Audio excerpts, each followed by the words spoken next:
Bueno, entonces vamos a iniciar.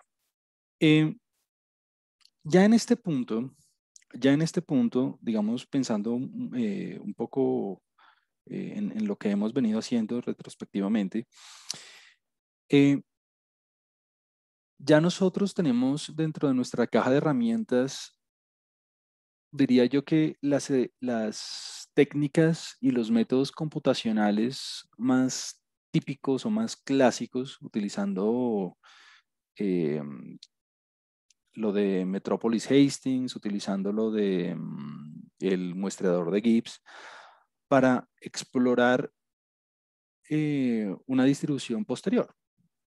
Eso es algo que ya lleva andando en el mundo durante 30 años más o menos y es lo que más se utiliza para hacer inferencia desde el punto de vista bayesiano. Eso no quiere decir que no existan otros métodos más sofisticados, tal vez un poco más eficientes o que se acomoden a bases de datos más grandes que hoy en día sean muy populares. De hecho, existen hoy en día muchas otras técnicas para explorar la distribución posterior, pero con las herramientas básicas que ya tenemos, ya nos podemos defender. Es decir, con lo que usted ya sabe, ya usted puede explorar o ya puede, digamos, entender otros algoritmos más sofisticados eh, para hacer inferencia posterior. Por ejemplo, Hamiltonian Monte Carlo, por ejemplo, la inferencia variacional o otras técnicas que hoy en día son muy populares para explorar la distribución posterior. La idea usted ya la tiene. Y la verdad es que cada año salen al mundo, se publican nuevos y nuevos algoritmos con otras características, digamos, que sean de pronto un poquito más eficientes o que sean para datos grandes, en fin, como que cada año esto se mueve muchísimo. Pero lo básico usted ya lo tiene. Es decir, lo que usted ya sabe de inferencia, de estadística bayesiana, ya lo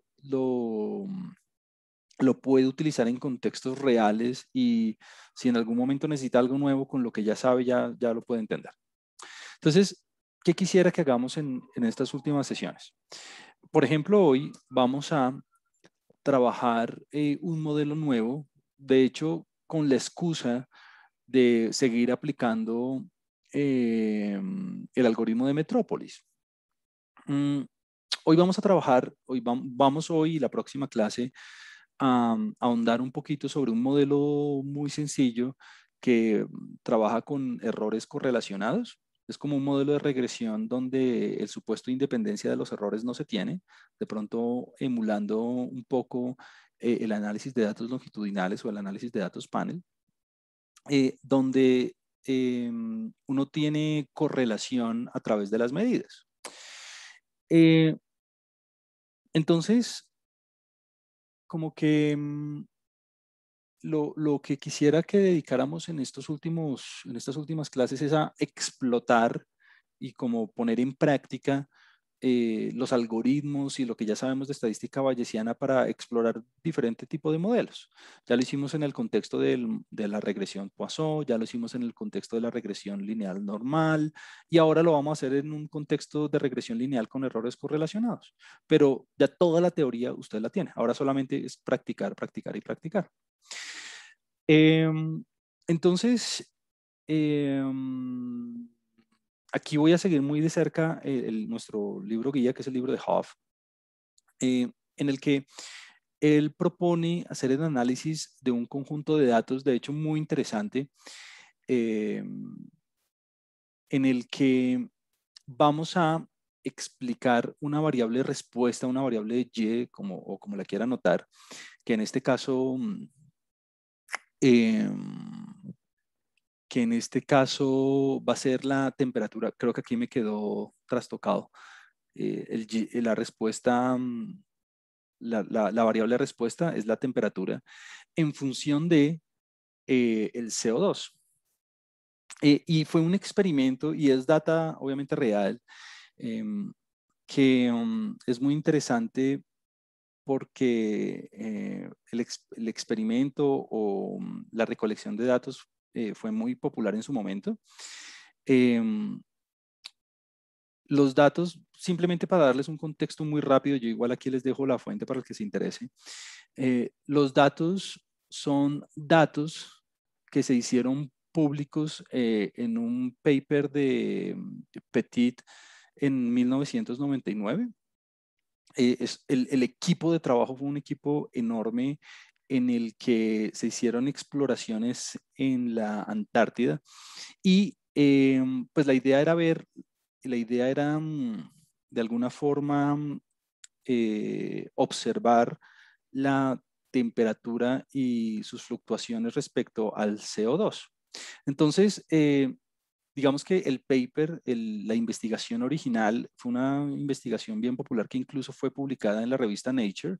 Aquí buscando antes de la clase un poquito en Google Scholar el paper, aquí está, se llama así, Climate and Atmospheric History of the Past for 20,000 Years, ¿no? Y ha tenido 7.286 citaciones, es decir, es una investigación bien popular. Y bueno, usted pues puede descargar el paper, aquí yo simplemente haciéndole clic en el link, pues usted puede ver todo el paper que salió en Nature. Es un equipo bastante grande de investigadores y solamente leyendo el abstract, algo interesante es que los autores ratifican cómo las concentraciones de CO2 estuvieron bien correlacionadas o demostraron una correlación importante con la temperatura. Y bueno, digamos que lo que vamos a hacer es trabajar con esta base de datos y tener una excusa importante para poder aplicar nuestros conocimientos de estadística bayesiana en un contexto donde vamos a hacer la explicación de una variable respuesta, que en este caso sería los cambios en la temperatura en función de el CO2. Ahorita les voy a dar como más detalles al respecto, sobre todo en términos de la medición y, y de las unidades y todo eso. Y bueno, aquí en el paper, pues usted puede pues, ver todos los detalles y ver cómo, digamos, la intención y el proceso experimental, cómo se llevó a cabo y demás. De hecho, nosotros vamos a producir algunos de estos uno de estos gráficos, pues con la data que tenemos disponible. Es una data pública, de hecho, está subida en Moodle ya, y usted la puede, digamos, ir corriendo conmigo aquí mientras vamos haciendo el ejemplo. Y nada, pues si usted quiere ver un poco más acerca del experimento, yo lo hice simplemente por curiosidad y lo que sucedía era que ellos en la Antártica tenían ¿cómo se dice? Un laboratorio o una base donde estaban haciendo una exploración. Y bueno, yo no soy experto en estos temas, pero eh, lo básico que sabemos, pues casi todos, es que al hacer la exploración, esta es la estación, al hacer la exploración en la estación, iban tomando mediciones a lo largo de todas las capas. Y pues básicamente lo que uno puede hacer en esos escenarios es, esas mediciones van a reflejar condiciones atmosféricas o las condiciones bajo las cuales se encontraba sometida ese lugar de la Tierra pues a través de todos esos años, ¿no? Es como un poco ir al pasado y ver y tomar mediciones, en este caso, en términos de lo que podría reflejar la temperatura y el CO2. Entonces, pues si alguien está más interesado en todos los detalles del proceso de medición, del tiempo y demás, pues lo puede ver, no hay ningún lío. Pero de alguna forma como que el concepto básico es que vamos a tener una variable respuesta, que en este caso va a ser la temperatura. Es más, técnicamente es la diferencia que presentaba la temperatura en ese momento respecto a la actual en grados Celsius. Y la vamos a explicar, la vamos a modelar en función de la concentración de CO2, que está medida en partes por millón. Entonces es una regresión, digamos, simple porque tenemos una sola variable respuesta y una sola variable explicativa. Aquí me quedó trastocado, me quedó al revés. La X es el CO2 y la Y es la temperatura. Y tenemos 200 valores, 200 observaciones en ese sentido. Y son observaciones que fueron tomadas más o menos que corresponden a periodos de tiempos más o menos iguales, que es cada 2000 años, ¿no? Mire que entre más profundo excavan, pues van a ir más y más y más al pasado. Entonces, casi que 420.000 años. Es una cosa fuera de serie, ¿no? Entonces, muy chévere el experimento. Me parece que Huff, el análisis de esta base de datos es bien interesante y nos da una excusa extra para seguir aplicando nuestros algoritmos. Entonces, bueno, ahí está la base de datos. Tenemos una variable de respuesta que va a ser las diferencias de la temperatura respecto a la actual en grados Celsius y la concentración de CO2. Claramente, y esto es algo pues para los que les guste, digamos, estos temas, que no se ha dicho aquí, que vale la pena explorarlo con detalle, son, por ejemplo, los métodos de medición, los instrumentos de medición, cómo hicieron el experimento, cuáles fueron las condiciones observacionales, en fin, como que todo ese tipo de cosas básicamente constituyen como toda la validez de los hallazgos, pero pues claramente nuestro interés no es ese, sino pues los modelos, ¿no? Pero pues igual es bueno y es un paper que no es tan largo. Es un paper que pues salió en Nature, entonces no puede ser tan largo porque pues obviamente las condiciones editoriales no permite que sea tan largo, pero pues bueno, digamos que es una lectura interesante para el que le interese. Y entonces, pues lo que queremos hacer es un modelo que precisamente refleje o nos permita cuantificar la relación entre estas dos cantidades, pues que ya como lo vimos en el abstract es bastante importante, y que nos permita de alguna forma tener en cuenta cómo poner en práctica esto de los modelos lineales, pero ya con una estructura de correlación diferente. Entonces, cuando en algún momento, vamos a ver un poquito los detalles del modelo, cuando yo estaba viendo esto por primera vez, algo que me gustó mucho es que uno tiene mucha libertad de cómo especificar las cosas. Entonces, digamos que, bueno, cuando lo veamos en R, pues yo el código, pues ya lo subí, es el mismo código, es el mismo código que hemos venido trabajando antes. Es el archivo que se llama metropolishastings.r. Ya está subido en Moodle, obviamente, con la base de datos. La base de datos se llama DCT. DCT, así se llama la base de datos. Y ya está disponible en Moodle.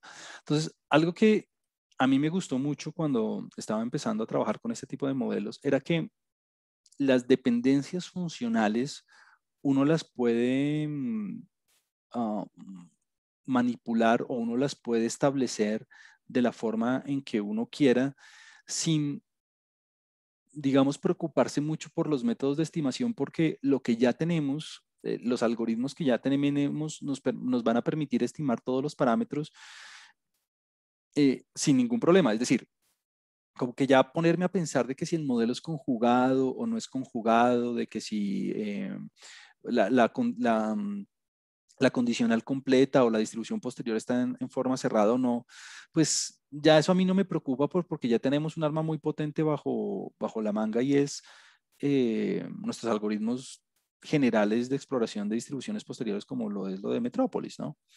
Y hoy en día hay muchísimos más, o sea, como que el Metrópolis fue como, el algoritmo de Metrópolis Hastings es como la base, pero pues hoy en día existen las variaciones que usted quiera. Lo importante es que ya tenemos herramientas para poder explorar la distribución posterior sin morir en el intento, porque si está cerrada o no está en forma cerrada, no importa. Entonces, tenemos toda la flexibilidad del mundo para poner en el modelo lo que queramos. Entonces, bueno, lo primero es que tenemos la respuesta. Este vector Y es un vector de 200 observaciones, es decir, es un vector columna de 200 por 1. Entonces ahí van a estar las temperaturas, bueno, las diferencias respecto a la temperatura actual. Entonces lo debería yo llamar yo como más bien las fluctuaciones de temperatura, si se quiere. Y vamos a tener un predictor lineal tal cual lo hemos venido viendo. Entonces, este X beta, pues la matriz de diseño va a ser una matriz de diseño de tamaño 200 filas, o sea, de N por P. P va a ser 2. P va a ser, la primera columna va a ser del intercepto, o sea, toda llena de unos, y la segunda va a ser la de todas las mediciones de CO2 en partes por millón. O sea que beta va a ser un vector de 2 por 1, ¿no? Beta 1 y beta 2. ¿Listo? Claro, cuando uno, y lo vamos a ver cuando empecemos a trabajar con los datos en R, de pronto vamos a ver si alcanzamos hoy o si no la próxima clase. Claro, lo primero que uno hace como analista, y esto es lo que yo hago siempre cuando estoy en alguna consultoría o en algún paper o lo que sea, es intentar el modelo más fácil. Es decir, si yo voy a modelar estos datos, yo lo primero que trato es un modelo de regresión simple con errores independientes típico. A ver qué pasa con los supuestos, a ver si funciona de alguna manera. Y si no funciona, pues ahí sí uno empieza como a generalizar, ¿no? Como ver, bueno, ¿qué es lo que no está funcionando o cuál es la parte del modelo que no está reflejando la realidad y empiezo como a adaptarla? En ese caso, pues era la estructura de los errores. En un modelo clásico, aquí usted va a tener una matriz identidad, es decir, va a asumir que los errores son independientes, idénticamente distribuidos. Pero la verdad es que cuando usted corre el modelo de manera clásica o corre el modelo con una estructura de correlación independiente, pues va a haber una falta de ajuste importante y las inferencias que uno puede obtener de ese modelo pues no van a ser, digamos, fidedignas en el sentido que es un modelo que no ajusta bien los datos. Entonces, obviamente esto lo vamos a ver empíricamente en R y demás, pero la siguiente estrategia es, bueno, listo. El modelo de regresión clásico no me funcionó. El problema no era en la distribución, no se veía en la distribución de los errores. El problema se veía en la correlación de los errores. Por eso es que trabajar con una matriz de covarianza, con una matriz, con una estructura de correlación diferente es una muy buena idea. Una muy popular es esta. Es una matriz con estructura autorregresiva. Esta matriz y muchas otras, de hecho, muchas otras en el estudio de datos longitudinales, hay muchísimas estructuras de covarianza. Esta es una de las más populares porque es simple, depende de un solo parámetro y, bueno, de hecho de dos, de sigma cuadrado y de rho, pero de pronto es como la siguiente alternativa más parsimoniosa que le sigue a la independencia, ¿no? Entonces, mire cómo funciona. Entonces aquí vamos a recalcar varias cosas. La primera es que obviamente esta matriz es una matriz de n por n, o sea, de 200 por 200. Pero aquí hay algo muy inteligente y aquí hay algo muy clave en esta formulación de la matriz. Y es que es una matriz que a pesar de que tenga un tamaño de 200 por 200, pues únicamente la estamos parametrizando en función de un parámetro, que es lo que vamos a llamar rho. Entonces, mire, ese rho es un parámetro que vive entre -1 y 1. Es un parámetro, perdón, es un parámetro que vive entre 0 y 1. Es un parámetro que vive entre 0 y 1. No puede ser negativo, ¿no? En el sentido que, como nos va a funcionar como matriz de covarianza y estamos multiplicando por sigma cuadrado después, necesitamos como simplemente cuantificar la magnitud de los cambios en las correlaciones a través de potencias de Rho. Y mire cómo funciona. Usted está formulando la matriz de covarianza como sigma cuadrado, como una variabilidad común multiplicado por esta estructura autorregresiva. Entonces, ¿qué pasa? Que cuando usted multiplica sigma cuadrado por esta matriz, ¿qué le va a pasar en la diagonal? Le va a quedar una matriz llena de sigma cuadrados, ¿no? Le va a quedar una matriz llena de sigma cuadrados. Entonces, pues básicamente lo que está diciendo es que tiene una variabilidad común a través de todas las observaciones. ¿Listo? O sea, sigma cuadrado para el primer momento, sigma cuadrado para el segundo, para el tercero, sigma cuadrado para todos. Ahora, lo importante es que ya esta matriz no tiene ceros fuera de la diagonal. Esa es la parte que estamos generalizando.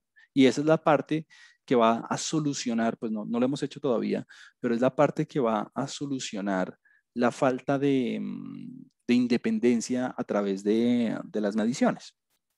Entonces, mire esto.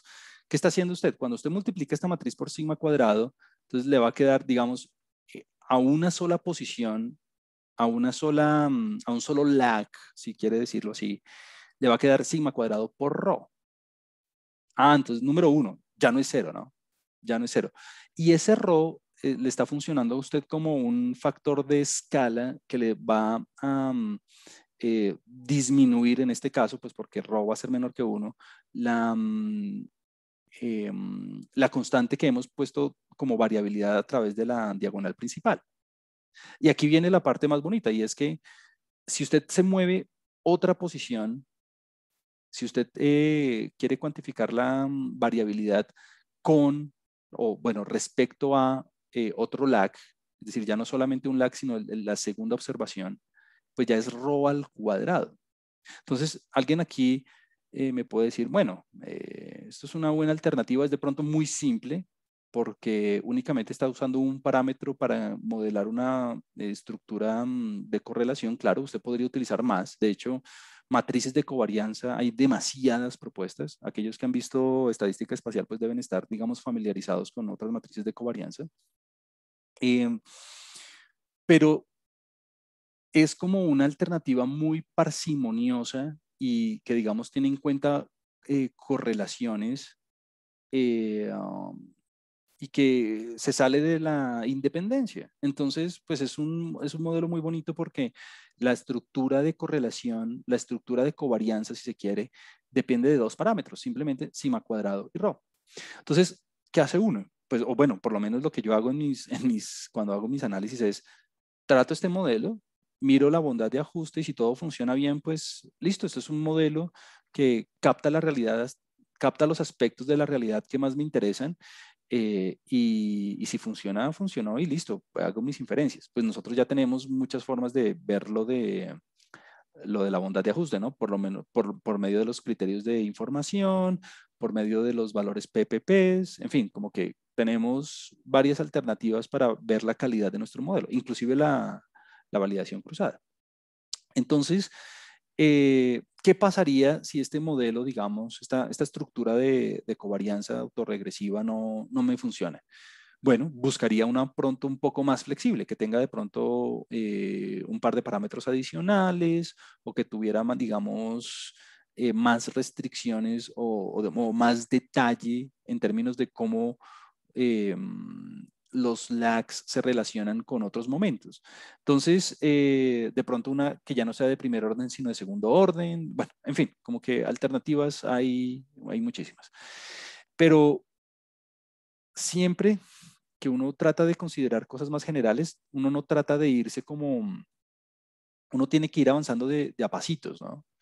Como que lo peor que uno podría hacer en este escenario es considerar una estructura de covarianza general, es decir, que en lugar de tener un solo parámetro tenga 200 parámetros, bueno, 200 al cuadrado parámetros, porque entonces el modelo ya se satura y ya tiene muchos parámetros que estimar y bueno, puede haber algunas cantidades que no sean estimables, el modelo se vuelve computacionalmente inmanejable, en fin, como que si uno puede capturar las características que uno quiera capturar de la realidad y hacer inferencia con eso, súper. Recuerde lo de siempre, ¿no? Todos los modelos están mal, pero algunos de ellos son válidos para algo. Bueno, Entonces, es un modelo, es una distribución muestral muy simple, porque, digamos, la distribución es normal y tiene un predictor lineal típico con intercepto y con pendiente. Lo único diferente es su estructura de correlación. Es todo. ¿Qué más? ¿En qué otras direcciones se puede generalizar este modelo? Muchas otras. En lugar de una distribución normal, usted puede trabajar con una distribución T, de pronto con 4 grados de libertad o 3 grados de libertad para que tenga unas colas bien pesadas y pueda capturar outliers si los hubiera. O si usted tuviera, digamos, muchos predictores, no solamente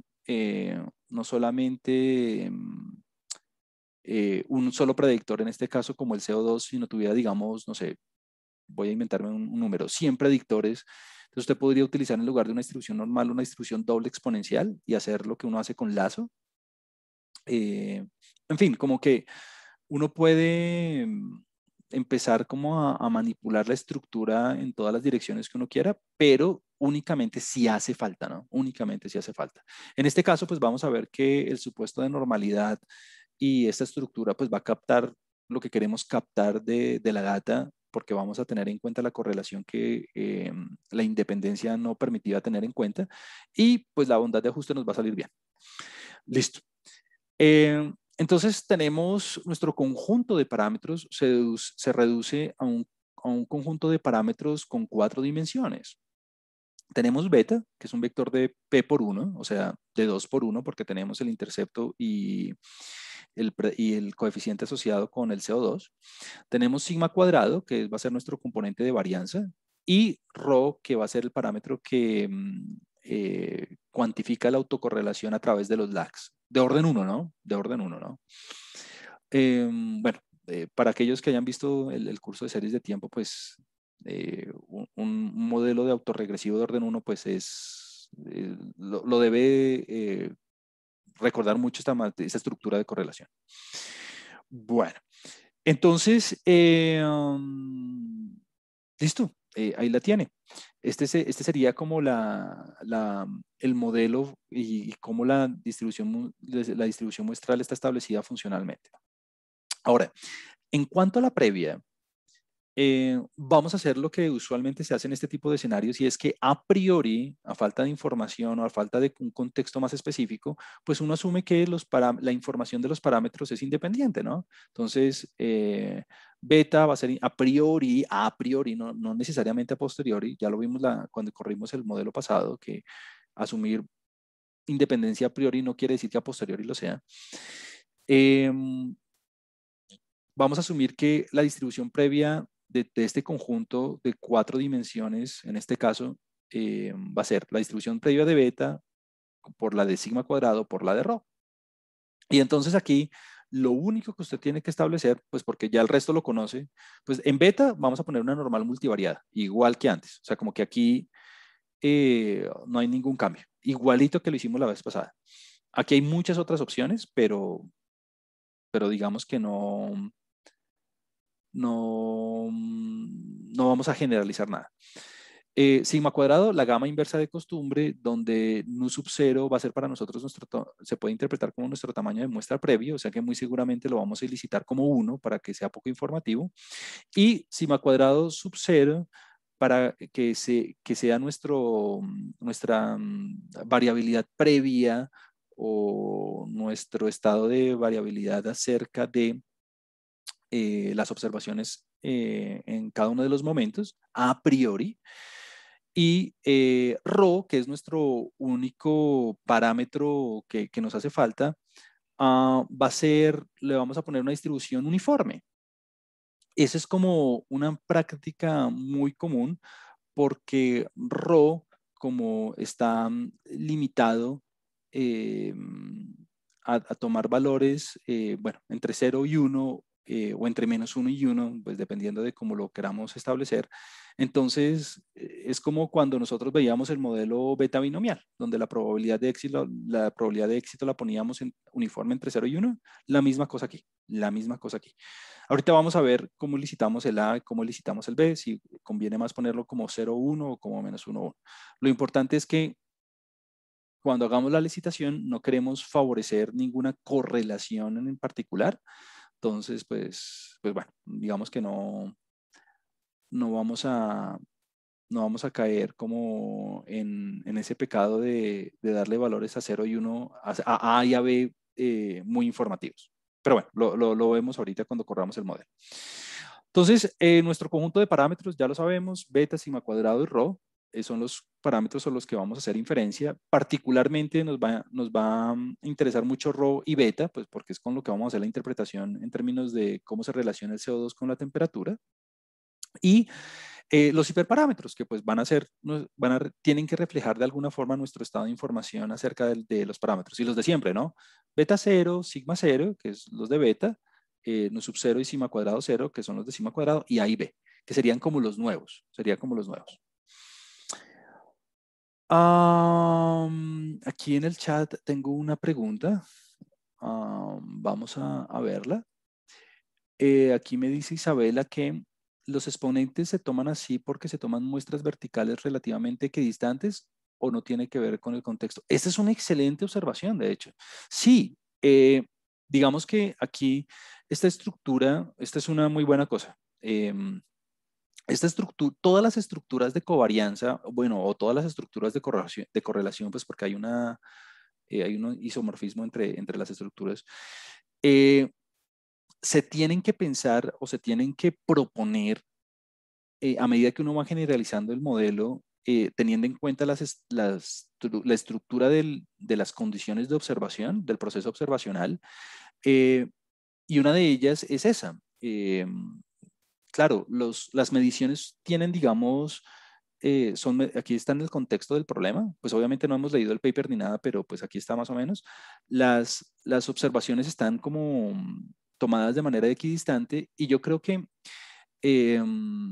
por eso este modelo va a funcionar bien, porque tener en cuenta un lag, o sea, tener en cuenta únicamente un lag cuando especificamos la estructura de covarianza va a facilitar el modelamiento precisamente por la forma en que se tomaron las observaciones. Entonces sí, digamos que no es algo accidental que esta estructura de covarianza funcione bien y tiene que ver mucho con el contexto, correcto.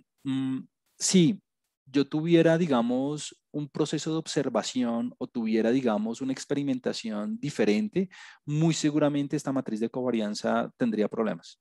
Y uno tendría que utilizar como, no sé, una autorregresiva de orden 2 o una de pronto un poquito más general, en fin, eh, como que tener en cuenta cómo se hizo el proceso de observación para formular la matriz es una muy buena idea. Ahora, si por algún motivo yo tuviera, y esto es algo como yo procedería como analista, si por algún motivo las observaciones no tuvieran, digamos, esa condición de haber sido consecutivas aproximadamente cada 2000 años, sino, digamos, tuviera tiempos digamos, muy diferentes, igual yo trataría esta matriz para ver si de pronto la estructura alcanza a captar la realidad. Si no, pues ahí sí doy el siguiente pasito y es trabajar de pronto con una estructura de orden 2 o de pronto con un parámetro adicional. Mm, Sobre todo con el propósito de no perder parsimonia. Es como un poco lo que yo les venía diciendo de trabajar con un modelo. Al principio uno trabaja con un modelo de regresión lineal independiente, literal. Juan Camilo, pero uno sabe que no son independientes. Sí, uno sabe que no son independientes. Es decir, ningún modelo capta absolutamente, no existe el modelo en estadística que capte absolutamente todos los rasgos de la realidad. No, no existe. ¿Por qué? Porque toda la realidad es demasiado complicada como para captarle con una simple abstracción matemática. Eh, pero igual uno lo trata para ver si los aspectos que uno quiera, digamos como la media o la variabilidad o el sesgo, lo que sea, los puede cubrir el modelo. Y si lo puede cubrir el modelo y la bondad de ajuste me sale bien en esas características, pues listo. Puede que otras no. Todos los modelos fallan en algo, pero si las características que yo quiero captar con mi modelo las capta bien, súper, excelente. Eso valdría la pena hacerlo. Es decir, esto es algo que, esto es algo que aprendieron científicos de computación, los computer scientists y los ingenieros hace rato, y es que a veces uno como estadístico, uno trata como de proponer modelos que sean muy fieles a la realidad y que de alguna manera reflejen todo el proceso generativo de los datos de manera perfecta, para tener, digamos, una explicación muy importante de cómo funciona el mundo. Pero otra alternativa es muy chévere eso, pero a mí me interesa tener predicciones y tener, digamos, eh, estimaciones futuras muy buenas. Eh, si el modelo me produce buenas estimaciones y buenas predicciones, no me importa si la estructura es independiente o no es independiente y demás. Es decir, es como la parte computacional o la parte predictiva lo que prima sobre la explicación del mundo. Entonces, todo esto para decir que sí, Isabela, tiene que ver mucho. Listo. Entonces, muy buena observación esa. Entonces tenemos, ¿en qué iba? Tenemos la distribución muestral, tenemos una previa con parámetros a priori independientes, una con distribución uniforme para los betas, la gama inversa como de costumbre para sigma cuadrado y para rho uniforme. Tenemos los hiperparámetros, que los tenemos que licitar y decir cómo los vamos a fijar, porque recuerden que son cantidades fijas conocidas que reflejan nuestros estados de información, antes de correr cualquier cosa. Listo. Entonces, bueno, ¿cómo vamos a hacer nuestro proceso de inferencia? ¿Cómo vamos a hacer nuestro proceso de estimación? Entonces, nada, vamos a hacer un muestreador de Gibbs, ¿no? Vamos a hacer un muestreador de Gibbs. ¿Por qué? Porque tengo un conjunto de parámetros que son los coeficientes beta, tengo sigma cuadrado y tengo los y's. Entonces, vamos a hacer nuestro mostrador de Gibbs. Es decir, necesito las distribuciones condicionales completas para cada uno de estos parámetros. O sea que lo que necesitamos primero es la distribución posterior, ¿no? Entonces vamos a arrancar por ahí. Me gustaría que hiciéramos un poquito de matemáticas en ese sentido. Entonces, lo primero que me gustaría hacer es la distribución posterior de teta. La distribución, o sea, si usted no escribe la distribución posterior bien, pues las distribuciones condicionales completas jamás le van a salir. Entonces, lo primero que yo debería hacer es la distribución posterior. La distribución posterior para teta o de teta, pues. Y teta, recuerde que es un vector, ¿no? Bueno, aquí no me queda muy bonito. Es un vector que contiene el vector de parámetros beta. Es un vector que contiene a sigma cuadrado y es un vector que contiene a rho. Listo. Este es un vector, si usted lo quiere pensar en dimensiones, sería un vector de P más 2, ¿no? A mí, de P más 2 por 1. Yo cogí la costumbre de notar los vectores columna con paréntesis para no ponerme aquí un transpuesto ni nada de eso. Entonces, claro, tengo P componentes en beta, un escalar en sigma cuadrado y un escalar en rho, o sea que tengo P más 2 parámetros. En este caso, pues va a ser de 4 por 1, ¿no? De 4 por 1. Perfecto. Entonces, claro, lo que vamos a hacer es un muestreador de Gibbs. Lo que necesito es la distribución completa de beta, la distribución completa de sigma cuadrado y la distribución completa de sigma, de rho, que es el parámetro que define nuestra estructura de correlación. Entonces, lo que vamos a ver es que la distribución condicional de beta, condicional completa de beta, pues tiene forma cerrada, va a ser normal. Vamos a ver que nuestra distribución condicional completa de sigma cuadrado va a ser cerrada, es una gama inversa, pero la de rho no tiene forma cerrada. Entonces ahí es donde nosotros vamos a meter nuestro metrópolis. Entonces vamos a ver la distribución condicional completa, muy bien. Entonces la distribución posterior, perdón, de teta, dado el conjunto de las observaciones, dada nuestro vector de 200 observaciones, pues nuestro mantra, ¿no? Verosimilitud, distribución muestral por previa, ¿no? Entonces va a quedar P de Y dado teta, P de Y dado teta por P de teta. Entonces aquí teta sigue siendo un vector, bla, bla, bla. Entonces ahora, P de Y dado teta. Entonces, ¿cuál es nuestra distribución muestral? Pues bueno, nosotros sabemos que esto va a ser igual a, estamos trabajando con un modelo de regresión lineal simple, de hecho, porque tenemos apenas una covariable y una variable respuesta. Entonces esto va a ser una distribución normal donde el argumento es Y y la media es X beta, nuestra matriz de diseño que es de tamaño N por P. El predictor lineal incluye el beta, obviamente, o sea que beta es de P por 1, o sea que me va a quedar el vector de medias de N por 1, en este caso 200 por 1, y obviamente nuestra matriz de correlación que sería sigma cuadrado por C. Bueno, si usted quiere, C sub rho. ¿Listo? Y este C sub rho es la que tiene la estructura autorregresiva.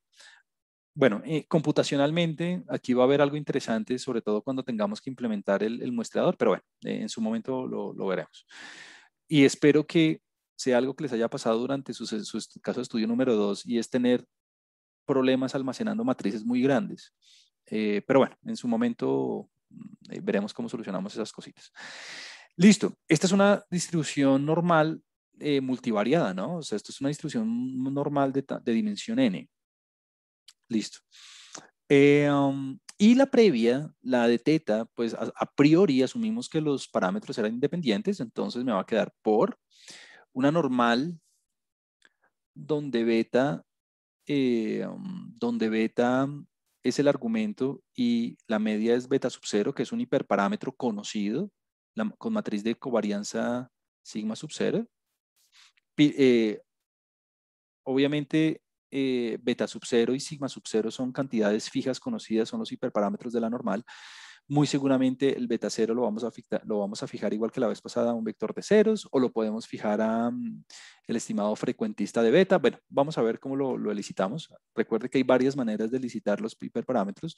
Nosotros cuando vimos los modelos lineales vimos tres formas. La previa G, la previa de CAS, que es la unitaria, y la independiente. Pero bueno, en su momento lo veremos. Lo importante es que son cantidades fijas conocidas, ¿no? Por la gama inversa en sigma cuadrado. Y aquí, bueno, a mí me gusta a veces, para no complicarme la escritura, simplemente poner A sub 0 y B sub 0. Recuerde que este A sub 0, es más, no lo voy a escribir aquí. Recuerde que ese A sub 0 es simplemente nu sub 0 sobre 2. Y el B sub 0 es nu sub 0 sigma cuadrado 0 sobre 2.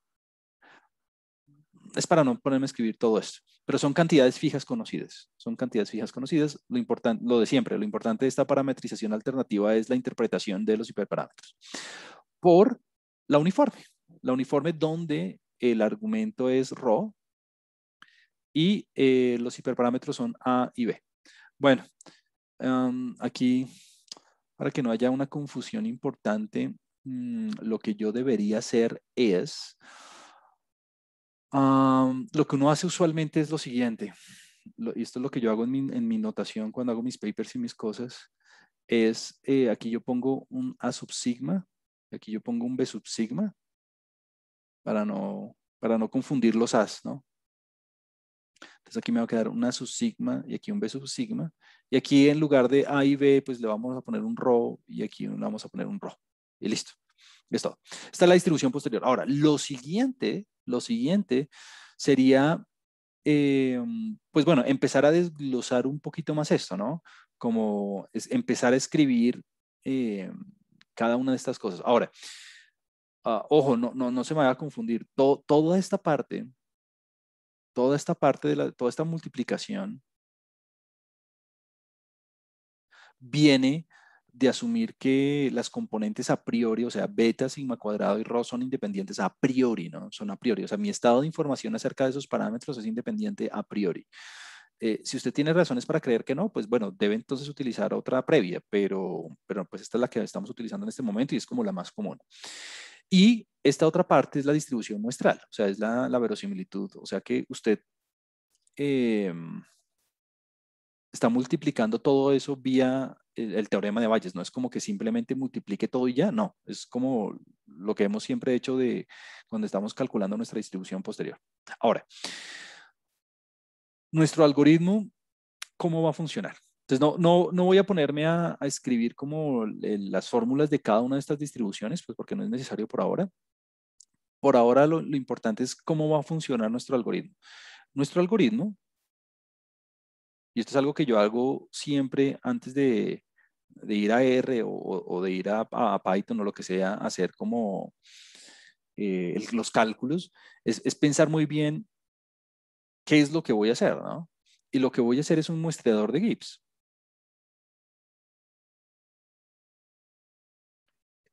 Entonces, ¿qué necesito? Antes de ponerme a hacer cualquier cosa, ¿qué necesito? Entonces, el algoritmo lo que va a hacer es muestrear de las distribuciones condicionales completas tal cual hemos hecho siempre. Entonces, el primer paso puede ser, por ejemplo, muestrear, vamos a ponerlo así, muestrear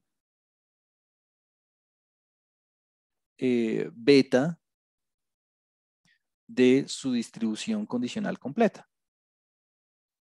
Ajá. Entonces, cuál es la idea? Yo ya de aquí de esto, yo ya digo, bueno, necesito derivar la distribución condicional completa de beta. Listo, muy bien. Segundo paso, muestrear sigma cuadrado de su distribución condicional completa. Entonces, necesito derivar la distribución condicional completa de sigma cuadrado. Entonces, y el tercer paso, muestrear rho de su distribución condicional completa. E iterar, ¿no? Empezar a iterar hasta que uno alcance la estacionariedad de la cadena. Entonces, las buenas noticias es que, y bueno, creo que me toca ir cerrando un poco para ir a nuestra otra parte de la clase, es que beta y sigma cuadrado tienen distribuciones condicionales completas cerradas. Es decir, por ejemplo, una fácil de hacer sería la de sigma cuadrado. Si yo fuera a sacar la distribución condicional completa de sigma cuadrado, ¿qué tendría que hacer? Pues bueno, la distribución condicional completa de sigma cuadrado es proporcional a, entonces ya tengo la posterior.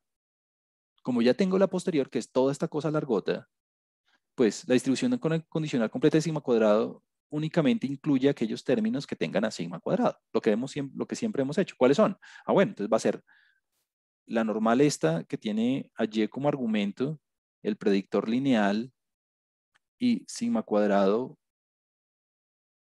y la matriz C sub rho. Ah, pero aquí algo importante es que lo de siempre, como aquí lo importante es el sigma cuadrado. Todo el resto es constante. Y es constante, bueno, Y siempre ha sido constante, pero X es constante, beta es constante porque es el valor más actual que yo tengo en la cadena. Beta es constante, sigma cuadrado es nuestra variable, rho es constante, o sea, toda esta matriz C es constante, beta es constante, X, todo es constante menos sigma cuadrado. Por la segunda, esta distribución normal con beta tiene sigma cuadrado, no. Esta gama inversa, bueno, esta sí, entonces aquí por la gama inversa de sigma cuadrado dado a sub sigma y b sub sigma. Son todos los parámetros, pues, los que tienen un sub 0 y sigma cuadrado 0 y eso, pero pues son conocidos, ¿no? Son conocidos. ¿Y esta uniforme tiene a sigma cuadrado por alguna parte? No. Entonces, después de que usted empieza como a trabajar digamos, a desmenuzar estas fórmulas, eh, va a llegar a que la distribución condicional completa de sigma cuadrado es nuevamente una gama inversa. Obviamente hay que gastarle el álgebra ahí, ¿no? Igual que hicieron en el caso número 2, que es gastarse un tiempito sacando las distribuciones condicionales completas. Con beta, ¿cómo funcionaría? Lo mismo. ¿Qué partes de la distribución posterior tienen a beta? Ah, pues la verosimilitud, entonces aquí me queda normal, donde el argumento es y, dado el x beta. Ah, pero ahora el beta es la variable, ¿no? Ya beta no es constante, es la variable de la distribución condicional completa.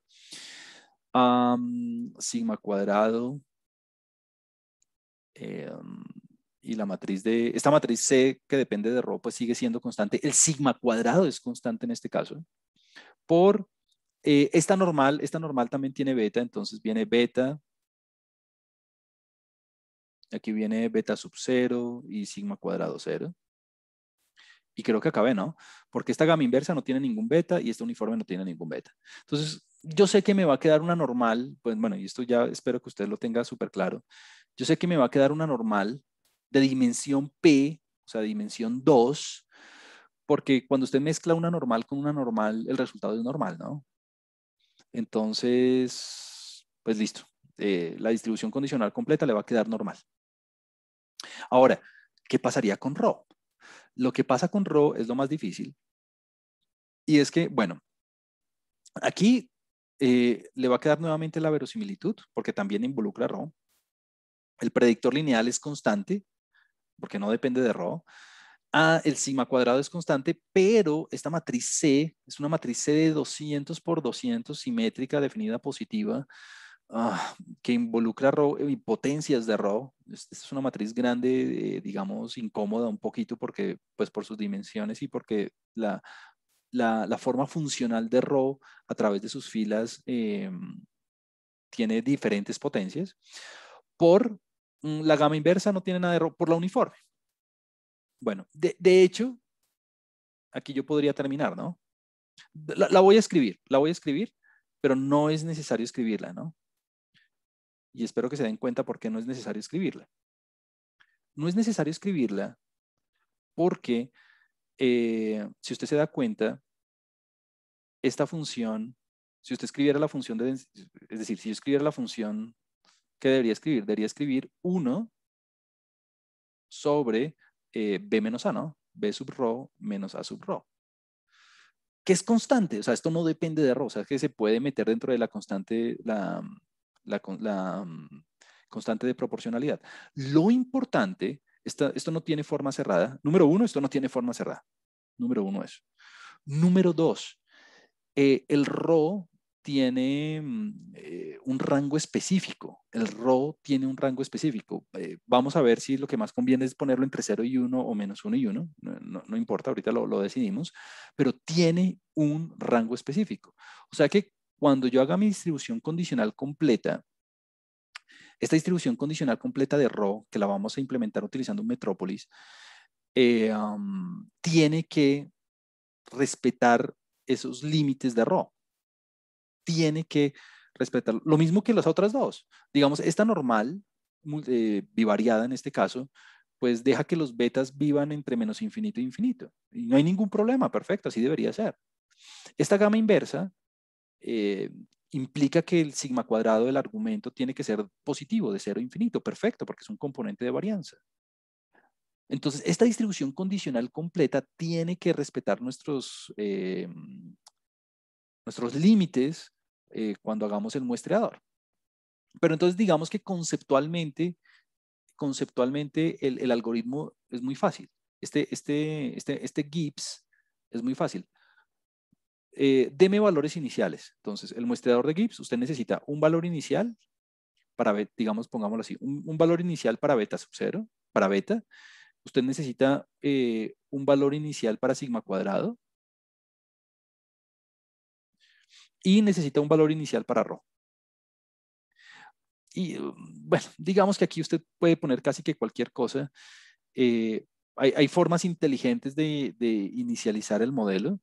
Uno podría poner los estimables máximo verosímiles de estos parámetros, o uno podría muestrearlos de la previa, o uno podría literalmente poner casi que cualquier cosa que respete los límites. Es decir, usted podría poner aquí en beta todo 0, aquí encima cuadrado, no sé, 1, yo lo inicializaría en 1, y ρ usted lo puede inicializar en 0.5, por ejemplo.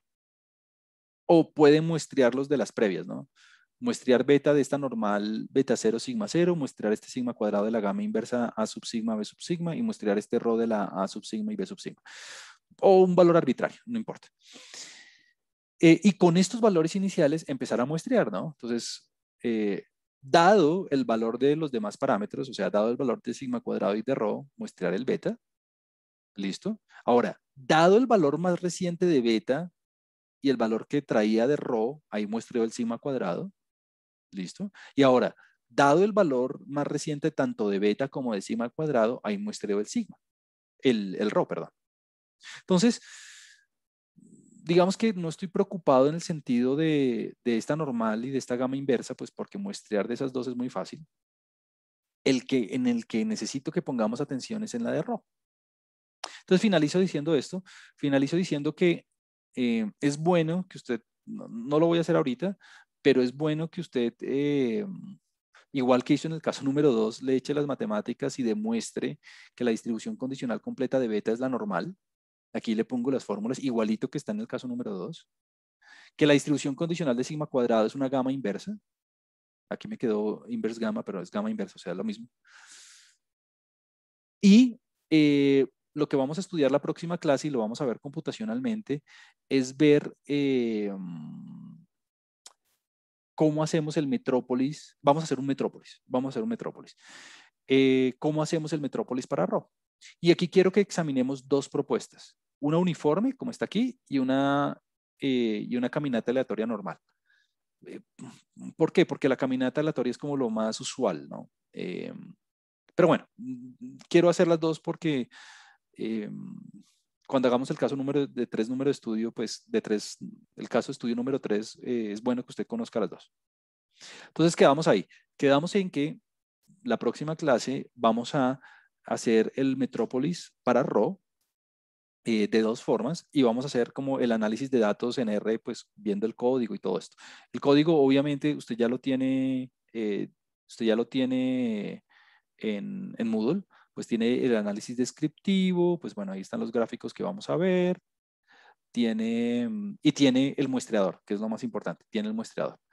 Entonces, lo que vamos a hacer la próxima clase es examinar este código y vamos a ver cómo es la manera más, digamos, fácil, bueno, las dos maneras más fáciles de hacer el algoritmo. Bueno, nada, listo. Eso sería todo. Entonces, creo que ya estamos listos para nuestra sección de preguntas acerca del caso número 2. Bueno, entonces, bueno, vamos a dejarlo ahí por ahora y la próxima clase terminamos con esto. Listo.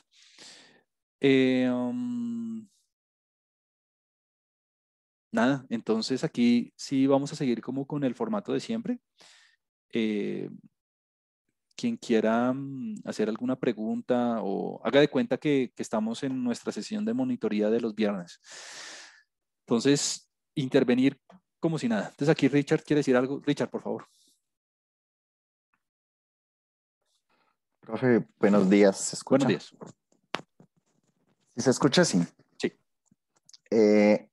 Lo que pasa es que nosotros tenemos yo tengo una duda muy pequeña con respecto a la fórmula del nu en el ejercicio 5. Ok, permítame entonces abro aquí el cuestionario. Un segundo.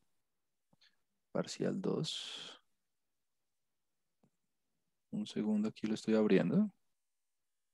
Ajá, un segundito. Ok, ejercicio 5. Entonces, aquí. Ah, no, 3, 5. El nu. Sí, hay el nu. Ok, toda esta Digamos, fórmula larga. exacto, demostrar esta fórmula. Lo que pasa es que nosotros hicimos la demostración y en el exponente de la productoria nos da nu medios más 1. Ajá.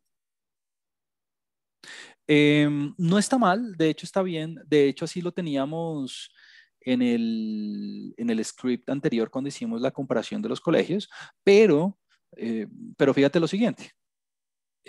Voy a escribir Va a ser, es algo muy tonto. A ver, a ver. Ahora que se me hizo el tablero. Ay, se me cerró el tablero.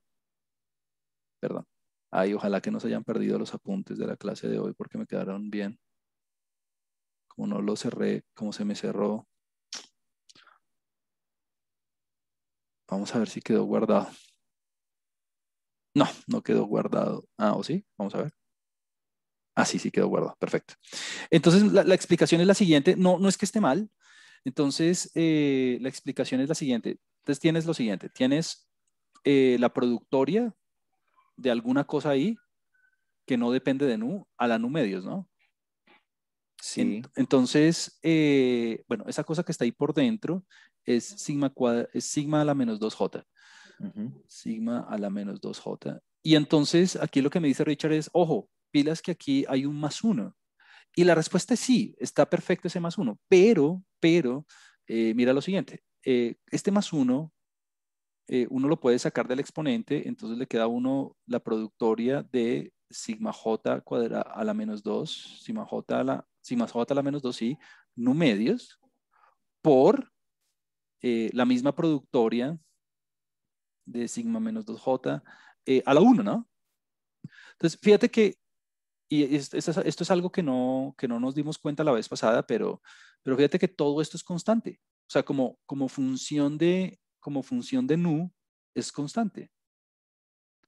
Entonces, yo no tengo necesidad de meterlo dentro de mis cálculos porque cuando haga el cálculo de la distribución condicional completa, pues para el rango de valores de nu que estoy considerando, que les recomendé hacerlo para nu desde 1 hasta 25, em, este término a la hora de normalizar las probabilidades va a desaparecer porque no depende de nu. Fíjate que no depende de nu. Entonces, si uno quiere, lo puede meter dentro de la constante de proporcionalidad. Si uno lo deja con el más uno y hace los cálculos con el más uno, no importa, porque finalmente se va a cancelar el término cuando haga la normalización. Pero si lo dejo, si lo omito, tampoco pasa nada porque es un término absolutamente constante porque no depende de nu. Esa es la explicación. Ah, bueno, no, ya me quedó claro. Muchas Súper, gracias. muy bien. Tranqui, Profe, intervengan con tranquilidad. Sí, sí. profe, es que nosotros tenemos un problema en la implementación del Debian en los modelos. Ajá. Pues tenemos el problema es en los La, parámetros que se perdón, te tienen que interrumpo. utilizar. En el Debian hace referencia a la log verosimilitud. Sí, como Ajá. es multivariada, entonces toca utilizar el DMB norm.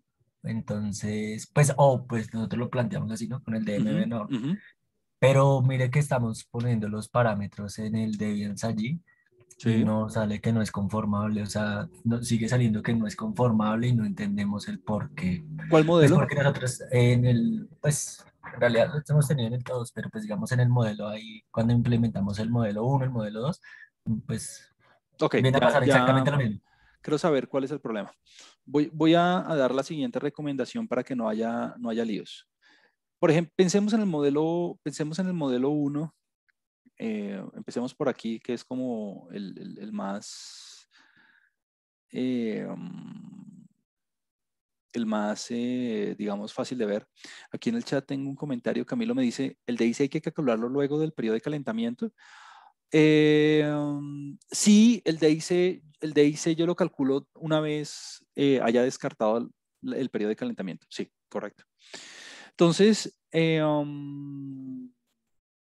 a ver, si yo fuera a calcular la log verosimilitud en este caso, bueno, hay varias formas de hacerlo.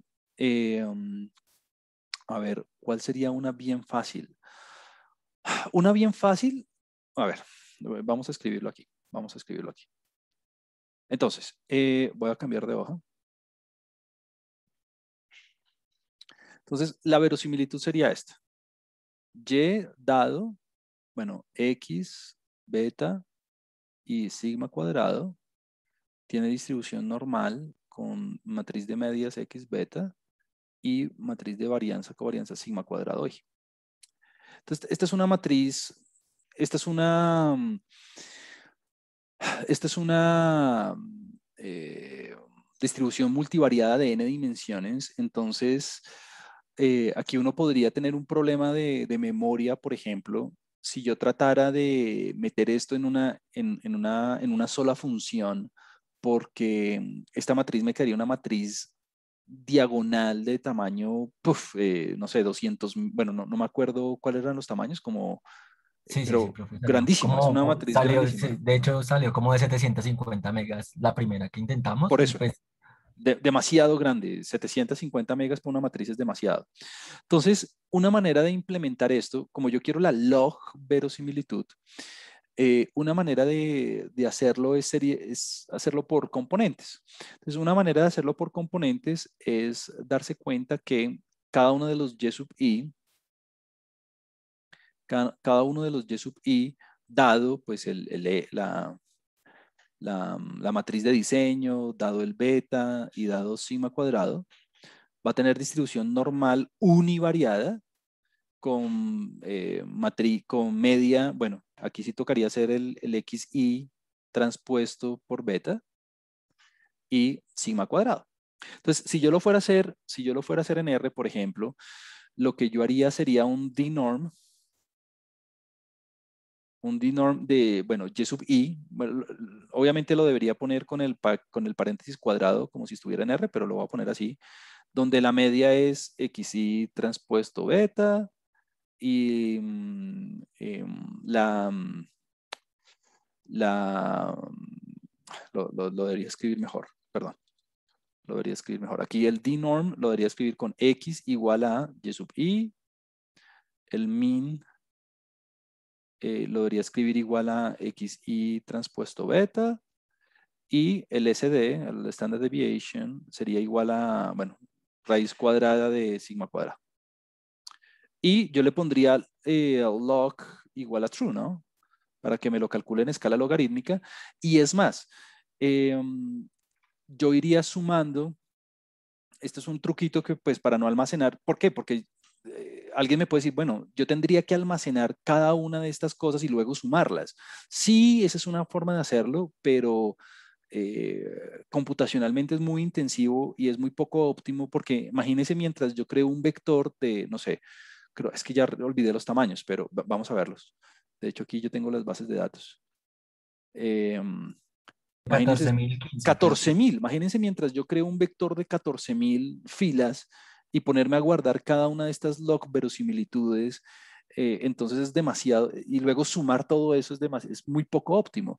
Entonces, no sé, yo crearía un objeto que se llame, no sé, temp o bueno, o aux, o como usted lo quiera, llámelo aux, como ustedes quieran, llámelo aux igual a 0, y luego póngale aquí un for, y desde in, y póngale aquí un for desde el primero hasta el n, y va haciendo aux igual a aux más eso, ¿no? Uy, no, esto no se entiende nada. Permítame, yo lo vuelvo a escribir mejor, que esto no se entiende absolutamente nada. Lo que yo haría sería escribir, lo voy a cambiar de color para que se entienda un poquito mejor. Crearía una variable auxiliar aux, la inicializo en 0 y luego cojo un for y empiezo a iterar con ese for desde la primera posición hasta la número n. Va a ser un poquito largo, o con un apply también se podría hacer. Y pondría aux igual a aux más el dnorm, ¿no? Entonces es una manera como de transformarlo multivariado en univariado y ya. Eh, de pronto esta forma de hacerlo con el for no es óptima porque los fors cuestan mucho, o si se podría con un apply, en fin, ustedes como ustedes lo dijeran. Pero lo que sí quiero decir es que no necesitan almacenar toda esta matriz gigante, no la necesitan almacenar, si no se vuelve inmanejable. Imagínense uno con cada iteración ponerse a construir una matriz de esas, es muy, muy, muy pasado. Y así con los demás, ¿no? Y así con los demás. Aquí tengo dos personas que quieren hablar, ¿sí? ¿Sigan?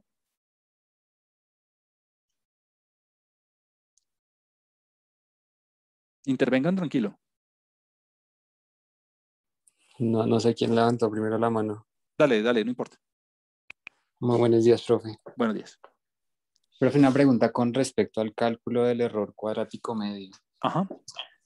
Es que pues la fórmula, digamos que la parte que va al interior de los paréntesis Ujú, sería pues el y observado menos el y estimado, ¿sí? ujú. Sí. Sin embargo, pues en la parte de los efectos aleatorios, mi pregunta es si esa parte entraría a restar dentro de ese paréntesis. El error cuadrático medio, vamos a escribirlo aquí, creo que entendí la pregunta, es 1 sobre n, desde i igual 1 hasta n de y sub i menos y sub i estimado. ¿Sí? Al cuadrado, ¿no? Entonces, claramente el y sub i, ahí lo tengo en el conjunto de datos de prueba, y de hecho dijimos que vamos a trabajar únicamente en los datos de prueba, únicamente con los municipios donde tenemos data, ¿no? Entonces, lo que tenemos que hacer es calcular el y sub i. Entonces, todo depende del modelo. Entonces, digamos, si voy a hacer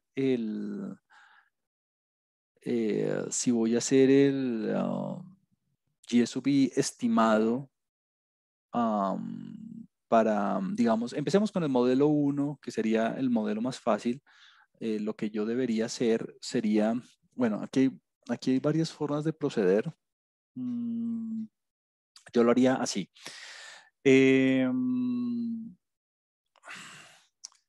No debería dar tan diferente. Usted tiene dos alternativas. Y le voy a decir con cuál me iría yo. La alternativa número 1 para calcular el y sub i sería coger, bueno, las covariables de ese vector i y multiplicarlo por el beta estimado del modelo 1, digamos. Estamos trabajando con el modelo 1. Esto es modelo 1. Y este beta estimado sería la media posterior o sería la mediana, la media o la mediana a posteriori de beta. Esa sería una forma de hacerlo. Si usted, aquí, según un comentario que veo aquí en el chat, según un comentario que aquí yo veo en el chat, que si uno debe tener en cuenta los efectos aleatorios para hacer el estimado en los modelos 2 y 3, la respuesta es sí, claro, claro que sí. Entonces, la forma 2, que es la forma como yo lo haría, y es como la que me parece más consistente con la forma en que piensa un bayesiano, es la siguiente. Y es, yo calcularía el y sub i estimado para cada iteración de las muestras, ¿no? Entonces yo cogería el xi transpuesto por el beta de la primera iteración, digamos, después del periodo de calentamiento, ¿no? Luego haría, es como si fuera la predictiva. Yo haría luego el estimado con el beta 2, con el segundo beta de la cadena. Bueno, etcétera, etcétera, etcétera, etcétera, etcétera, etcétera. Y luego hago el estimado para la iteración. Bueno, yo no sé cuántas iteraciones estén haciendo. Yo hice 50.000, si quieren 25.000, las que les dé después del periodo de calentamiento. Le voy a poner aquí B mayúscula. Igual a XI transpuesto por el beta B. Y luego, yo sí, esto es un valorcito, ¿no? Que usted lo tiene, esto es un escalar, ¿no? Este primer valor es un escalar, esto es un escalar, esto es un escalar, y luego usted sí promedia todo esto. Entonces, el y sub i estimado sería como el promedio a posteriori desde la primera iteración hasta la última iteración de xi transpuesto. Bueno, en últimas, creo que si usted factoriza eso le va a dar lo mismo. De beta sub b. Sí, va a dar lo mismo. Si usted lo hace con la media y no con la mediana, hacerlo 1 y hacerlo 2 le da lo mismo. Le da lo mismo porque usted puede factorizar el xi transpuesto Usted puede factorizar el X y transpuesto y le va a quedar 1 sobre B, que es el número de iteraciones, por el beta sub I. Por el beta sub B, perdón. Aquí me quedó mal. Aquí sería B. Ajá. Y entonces aquí le va a quedar por beta sub B, desde B igual a 1 hasta B mayúscula, y entonces le va a quedar X sub I transpuesto por el beta a posteriori. Sí, tiene las dos formas de hacerlo. Entonces, nada, aquí tengo varios comentarios en el chat, ya los miro. Si usted está trabajando con el modelo 2, por ejemplo, si usted está trabajando con el modelo 2, entonces tiene dos opciones. O calcula la media a posteriori y lo multiplica con el X sub I transpuesto y hace el cálculo. O lo puede hacer iteración por iteración y luego promediar a posteriori. Ojo, el hecho de que usted lo haga iteración por iteración no quiere decir que vaya a salvar todo esto. Usted no tiene que guardar en memoria todos estos resultados. Usted los tiene que ir acumulando. ¿Por qué? Porque si no, imagínese el vector tan gigantesco. Alguien me escribió, bueno, varias personas me han escrito diciéndome, cuando están haciendo el error cuadrático medio le quedan matrices de varias gigas, como de 30 gigas de memoria. Y claro, porque si usted se pone a guardar todo esto en memoria, pues le va a quedar demasiada información en la memoria RAM. Entonces, lo que uno hace es ir acumulando esta sumatoria. Igual que hicimos ahorita con el ejemplito del AUX igual a 0 y AUX igual a AUX más, así es que lo hace uno. Ahora, si usted tiene efectos aleatorios, y con esto termino mi comentario, si usted tiene, digamos, el modelo 2, donde tiene efectos aleatorios, pues bueno, vuelve a hacer exactamente lo mismo, solamente que, bueno, aquí me haría falta un J, ¿no? Aquí me hace falta un J en mi notación. Aquí me hace falta un J, aquí me hace falta un J, aquí me hace falta un J. Vuelve a hacer lo mismo, pero obviamente tiene que tener en cuenta los efectos aleatorios.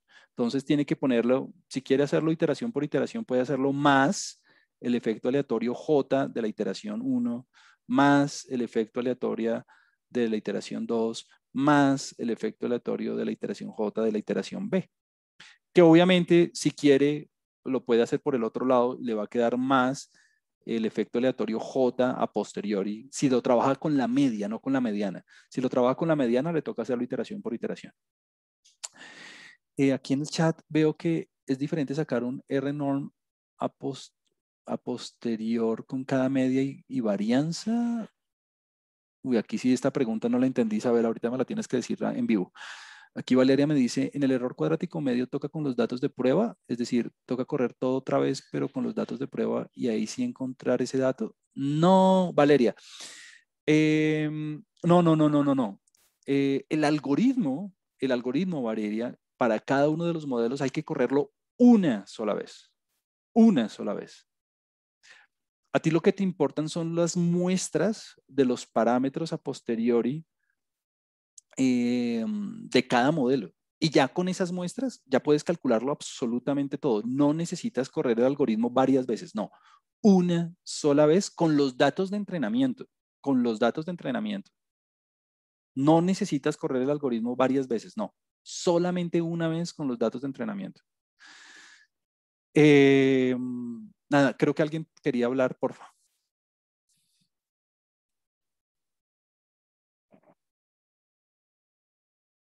Creo que Silvana alzó la mano antes que yo, profe. La verdad no sé quién alzó primero, entonces tranquilos, por mí está bien, no, yo no sé, no sé quién va primero y quién va después. Profe, pues yo tengo una pregunta sobre esto mismo. Entonces, bueno, es que hasta acá entendimos bien y nosotros entendimos que hay que comparar los estimados dado el modelo con los de prueba, con los de entrenamiento, qué pena, con los de prueba que vendrían siendo los JI. Claro, entonces, sí, continúa. Okay.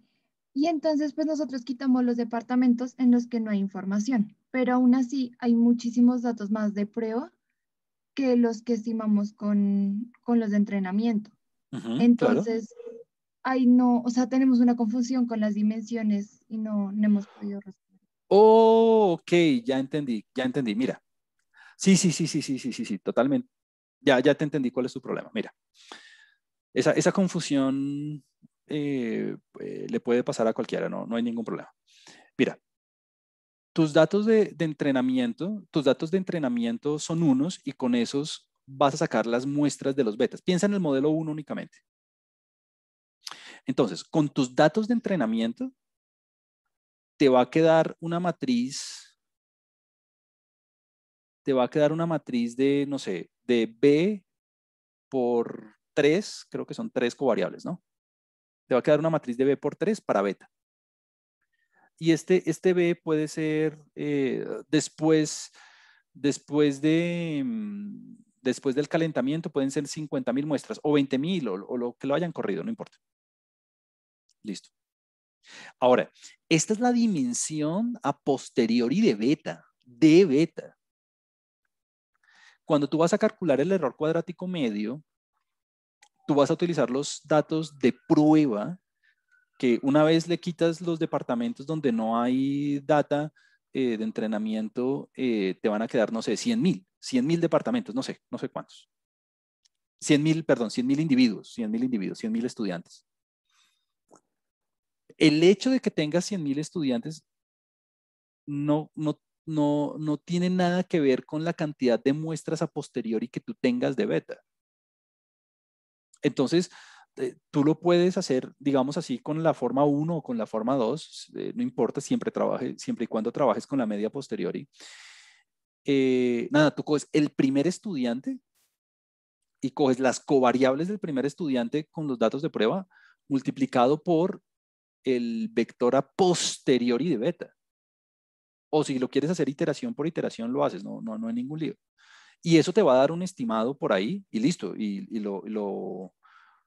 le haces la diferencia y lo elevas al cuadrado y bueno, vas acumulando.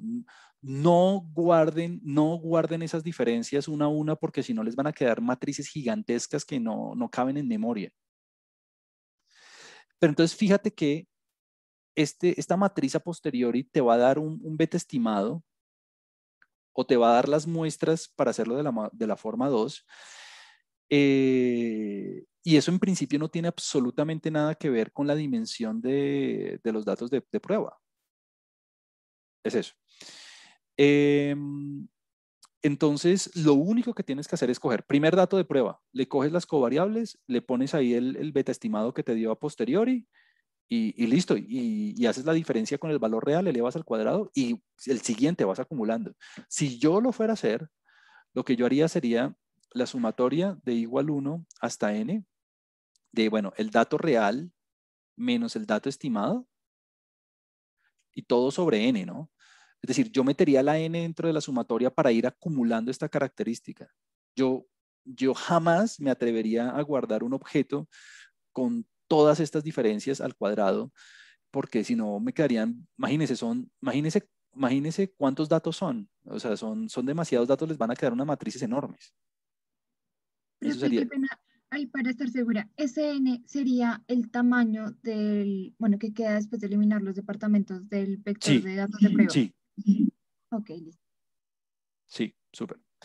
Aquí en el chat alguien me dice que para el modelo 3, ¿qué valor inicial se le da a NU?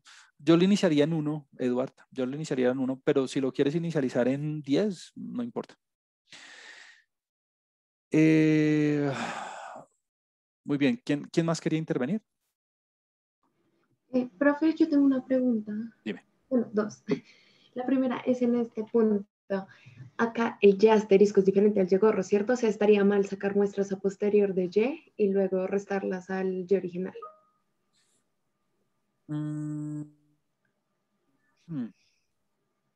O sea, como de la predictiva. Ajá, sí, o sea, sacar como Y R norm del X beta que me haya dado por iteración con la varianza de la iteración. Y luego restar. Oh, ya entiendo. O sea, no lo había pensado, yo no lo había pensado así. Vamos a ver si entiendo lo que me estás diciendo. Tú lo que me estás diciendo es, este Y gorrito, no calcularlo no calcularlo como una predicción directa utilizando los estimados de los parámetros, sino muestreando la distribución predictiva posterior.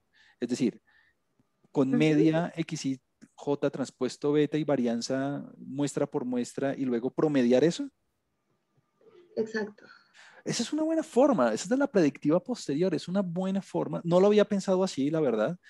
De hecho, sería muy interesante verlo. Lo voy a hacer. ¿Sabes qué? Yo lo hice cuando lo hice, la verdad sea dicha, cuando yo lo hice así. O sea, como que a posteriori hice el estimado y luego calculé el error cuadrático medio con el estimado, pero sin muestrear de la predictiva posterior. Voy a hacerlo de las dos maneras, a ver si las diferencias son muy grandes. Mi intuición me dice que no van a ser muy grandes las diferencias. Deberían, es decir, puede que los errores cuadrático medio cambien digamos, en la cantidad, pero el modelo para el que favorezca el error cuadrático medio va a ser el que es, sin importar cuál de las dos formas se haga. Muy interesante, muy chévere, pero, ojo, si lo vas a hacer con la distribución predictiva posterior, entonces tienes que hacerlo obligatoriamente de la segunda forma, es decir, muestra por muestra, muestreas el Y y luego al final promedias todo lo que te va dando, todo lo que te va dando. Interesante, súper. Bueno, el chat se está moviendo demasiado. Y, profe, una preguntita más Ajá, rápida. dime. En ese mismo punto también, es que en el modelo 2 nosotros, pues finalmente ya decidimos hacer un muestreo sistemático, entonces tenemos menos muestras que para los otros dos casos. Y el error cuadrático medio nos da más grande y no sabemos si tiene que ver con que sacamos pues menos muestras, porque pues yo lo hice con RNorm y pues saco, digamos, la cantidad de muestras que tenga pues de los parámetros, por Ajá. ejemplo. Entonces, en el primero tengo unos y en el segundo tengo otros y en el tercero pues tengo otros también. Entonces no sabemos si la cantidad de muestras que yo tomo me está afectando el error cuadrático medio. A ver, sí, la cadena, si la cadena ya convergió,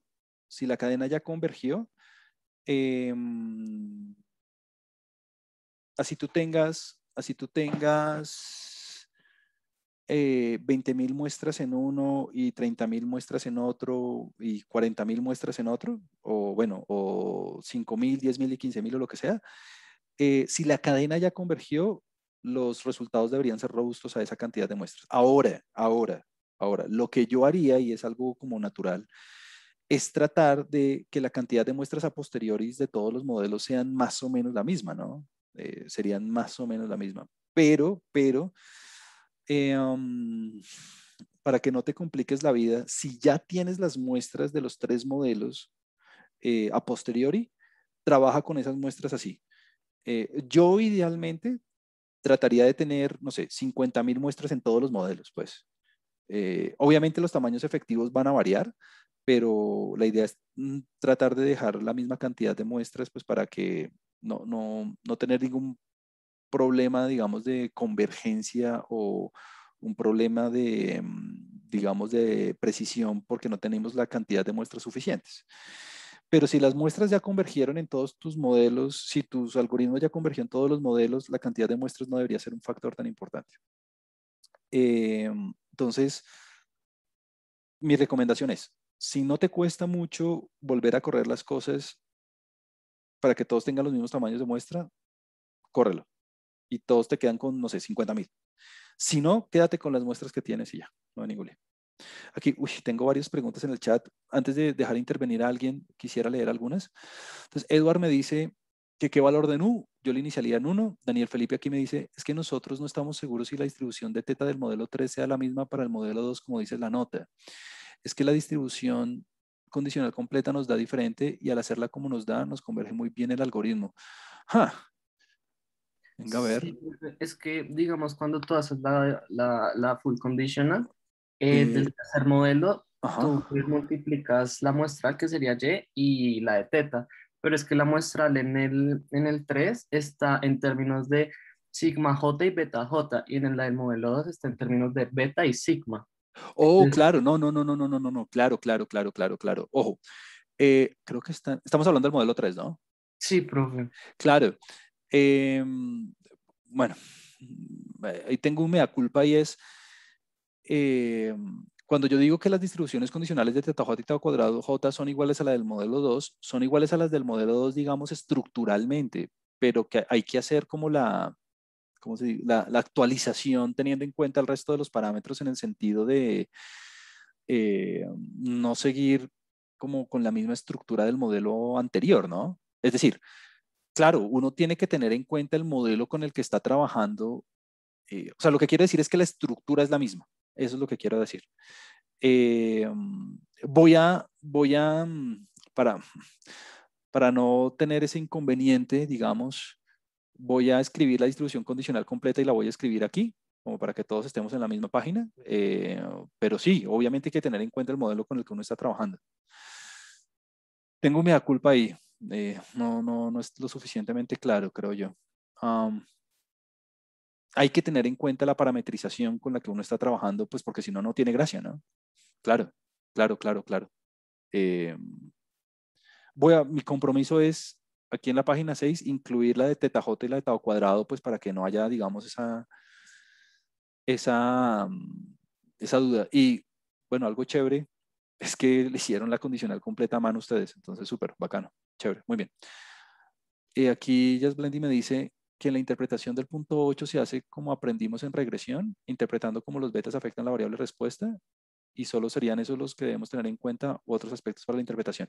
Jazz Blendy, sí, la interpretación tiene que ir en ese sentido, claro que sí, pero es chévere que además, obviamente, esa es la interpretación técnica, esa es la interpretación técnica que tú harías, digamos, común y corriente, pero yo quiero que des un pasito adicional y tú, digamos,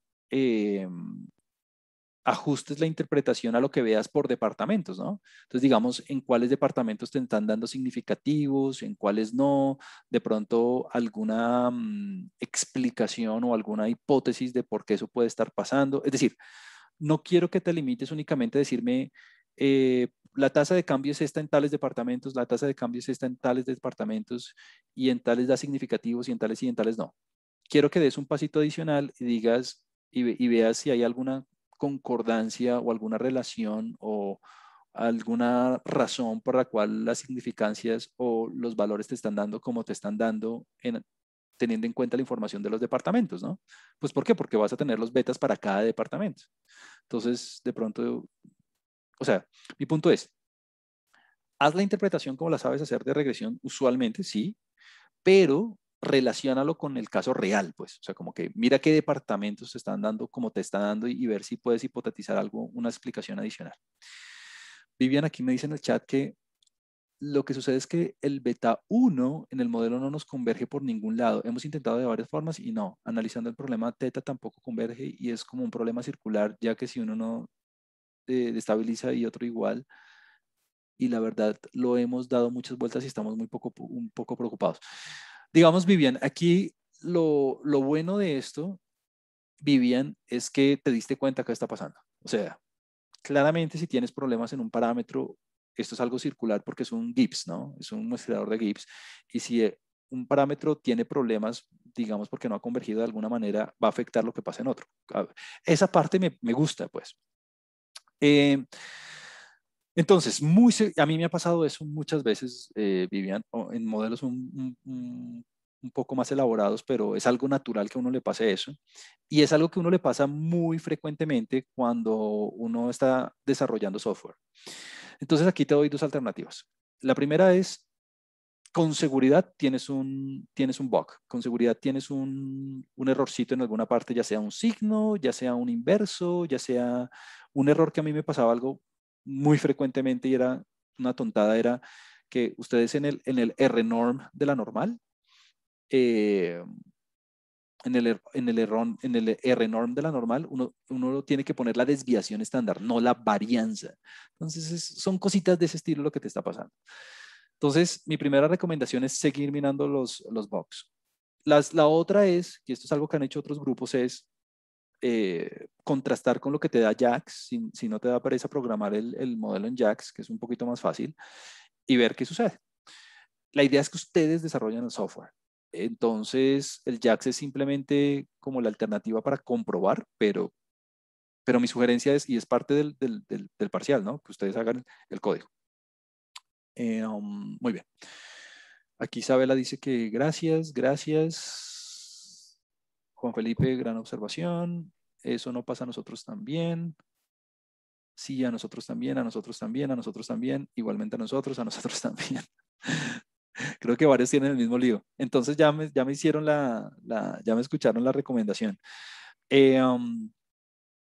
Si ustedes quieren obtener las muestras con JAX y reportar sus resultados así, está bien, pero obviamente van a sufrir una penalidad por eso, porque pues la idea es que ustedes desarrollen el código. Entonces, nada, ahí lo tienen. Yo ya lo corrí, yo ya lo tengo, y lo corrí implementando estas distribuciones condicionales completas que ustedes tienen acá. Pero nada, es el axioma del programador, ¿no? Recuerden que cuando uno hace programación, uno siempre tiene que estar pilos ahí de los posibles errores que puede tener el código. Entonces, nada, es eso. Profe, qué pena. Ajá, Yo tengo cuéntame. una duda sobre el punto 9. Es Ajá. que nosotras estábamos haciéndolo, pero tenemos unos errores y no sabemos bien por qué planteamos el modelo para esos departamentos, Ajá. pero luego cuando hacemos la gráfica nos da como mucho más adelante los valores para la distribución, entonces la media nos queda atrás. Y también cuando calculamos la probabilidad de los tetas nos da uno, pero no sabemos bien si estamos planteándolo mal o... O sea, lo que me estás diciendo es que la bondad de ajuste del modelo en estos departamentos no te está dando como no te está dando bien, en el sentido que el modelo no capta la característica. ¿O crees que es algo del Sí, código? sí. Pues yo creería que es del código, pero no sabemos bien si no estamos Ok, escribiéndolo entonces, bien, como que lo que eso es lo primero, ¿no? Puede pasar, de hecho yo testé el modelo con varias características, con la kurtosis, con el sesgo, con la media, la mediana, el coeficiente de variación, con muchas medidas, y puede pasar que en algunos departamentos el modelo no capte absolutamente bien la realidad, eso puede pasar. Ahora, mi recomendación inicial eh, es descartar problemas de código. Entonces, lo que yo haría es, bueno, lo que hay que hacer, bueno, primero, lo que hay que hacer aquí es simular de la distribución predictiva posterior para cada uno de estos departamentos, ¿no? Entonces, manteniendo los tamaños de muestra de los datos de entrenamiento. La verdad es que en promedio no creo que haya problemas, no, la verdad, no hay problemas con estos estadísticos. Entonces yo creo que es un problema de tu código.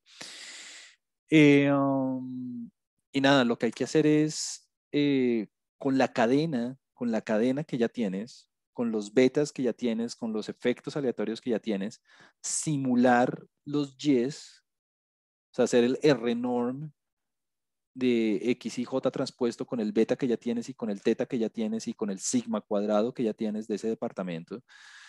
Y calcular el promedio, ir calculando los promedios a través de la cadena para compararlos con el valor observado. Entonces, la verdad es que creo que es algo de código. Ok, profe, gracias. Aquí Vivian me dice, profe, con respecto a lo que dices de revisar el código, me surge una duda. ¿Es posible que sea error de código aun cuando convergen los otros betas y que se calcule en la misma línea? Esto es lo que es extraño. Y beta no toma los valores.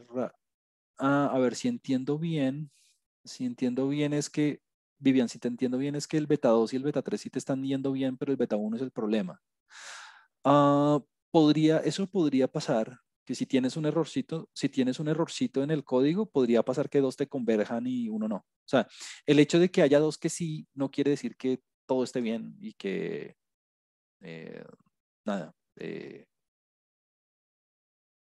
Eso, y que de alguna manera, como dos te convergen, entonces el otro tiene que converger y es el problema. Entonces, no, muy seguramente hay algún errorcito en alguna parte. Lo que puedo hacer, como varios tienen el problema, a ver qué se me ocurre para ayudarles. Ya sé. Voy a compartirles, igual que la vez pasada, les voy a compartir algunas estadísticas a posteriori para que ustedes, digamos, tengan como la referencia. De pronto se les puede ayudar un poco para que vean que pues la cosa converge. O sea, como que es que no les quiero compartir el código, pues porque si les comparto el código, pues igual se los voy a compartir una vez ya hayan entregado sus cosas, pero pues ese es el parcial, ¿no? Entonces voy a compartirles a posteriori un par de gráficos y un par de estadísticas para que ustedes puedan, digamos, testear y digamos, comparar. Pero pues nada, es parte del ejercicio, que ustedes pues vean dónde está la cadena, dónde está el error en la cadena y ya. Y no, a ver. Tener estos problemas es chévere en el sentido que es a lo que uno se enfrenta en un trabajo real, ¿no?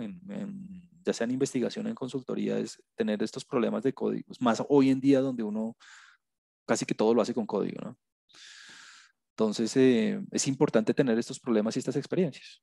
Entonces, pues bueno, nada, eso. Profe, qué pena. Sí.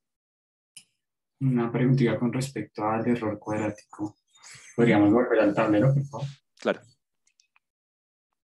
Y con esto cierro. Aquí está, sí. Perdón. Y con esto cierro la sesión de preguntas.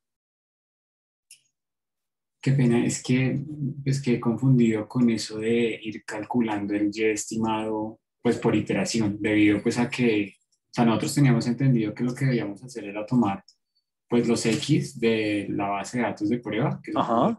casi 200.000, Sí, multiplicarlo por la media posterior de los betas sí. y sumarle la media posterior de los tetas. Sí, esa es una forma y es perfecta y es absolutamente equivalente a la segunda forma que ya ahorita la puedo volver a explicar, pero esa forma está perfecta. Y la otra cosa es únicamente sobre los datos de prueba de los departamentos para los que tenemos data en los de entrenamiento, ¿no? Sí, señor. Listo. No, en la segunda forma es lo mismo, solamente que lo que uno haría es lo siguiente. Yo cojo, lo voy a volver a explicar. Yo cojo el primer beta de la cadena, lo multiplico por las covariables y le sumo el efecto aleatorio, el primer efecto aleatorio de la cadena y guardo el resultado. O sea, ese es como el estimado utilizando el primer valor de la cadena de cada parámetro. Y eso lo sigo haciendo para todos los valores de beta y para todos los valores de teta de la cadena. Entonces, lo que me va a quedar es un vector, si se quiere, de varios estimados. Entonces, lo que yo digo es que si uno promedia esa cadena de estimados, en últimas, es exactamente lo mismo que lo que me estaban describiendo hace un segundo, que es simplemente tomar el beta posteriori estimado y sumarle el teta posteriori.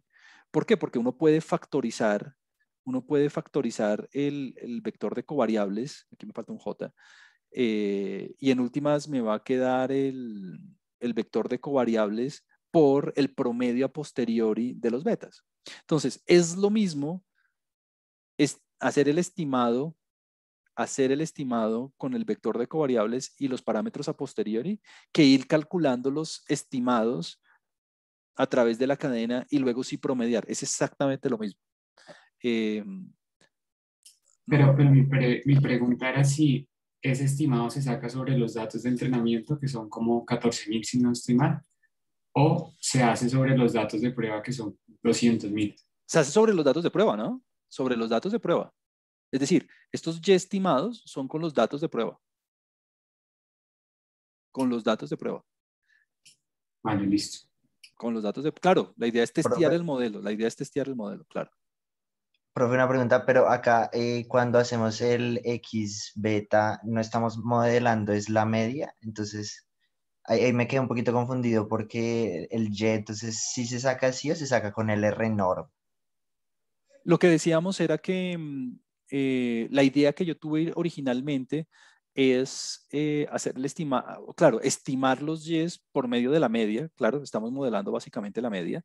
Entonces, la idea que yo tuve inicialmente fue hacer el estimado, no con la predictiva posterior, sino con el estimado de los parámetros originales, pero alguien me decía, no recuerdo quién, que valía la pena tal vez tratar la predictiva posterior, pero yo no tuve, yo no lo pensé así inicialmente, precisamente porque estamos testeando el modelo con otros datos diferentes. Pero se podría con la predictiva posterior también. Ah, listo, profe, gracias. Ujú. Yo lo haría así, con el estimado tal cual. O sea, yo no lo haría con la predictiva posterior. Lo voy a hacer, de hecho, para ver si hay muchas diferencias o no.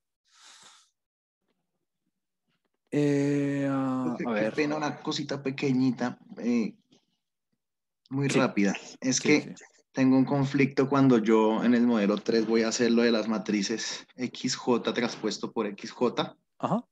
a la hora de indexar, o sea, porque se tiene que generar, digamos, entre comillas, 25 matrices de covarianza para los beta J, ¿sí? O sea, De diseño, de sí, XJ. de 3x3, porque son, sí.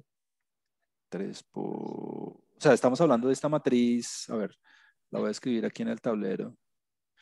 ¿Estamos hablando de esta matriz? XJ. La matriz XJ que... La, XJ transpuesto XJ, esa es de 3x3. ok.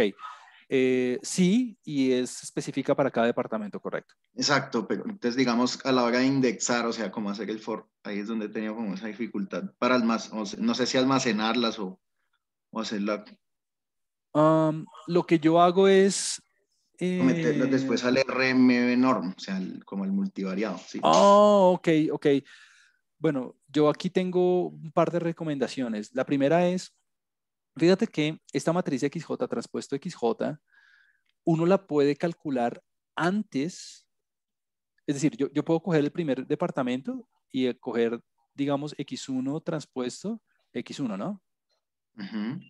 Y esto me da una matriz de 3x3. Sí, Pero fíjate que esta matriz no depende en absoluto de los parámetros. O sea, esto es data, esto no depende de nada. Entonces, yo haría este cálculo antes de hacer el for, antes de hacer el algoritmo, y yo crearía, y lo que yo hago es crear como una lista, la puedo llamar, no sé, la puedo llamar así, matrices o lo que sea. Y esa matriz, esa lista de matrices va a ser una lista. Entonces yo pondría, o sea, la inicializaría así como con vector,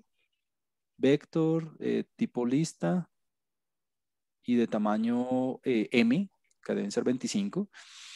Y dentro de, y dentro de cada, y dentro de cada, y dentro de cada componente de esta lista, yo almacenaría cada una de estas matrices. Entonces, digamos, pondría matrices, bueno, esto lo haría con un for, pero bueno, 1 igual a X1 transpuesto a X.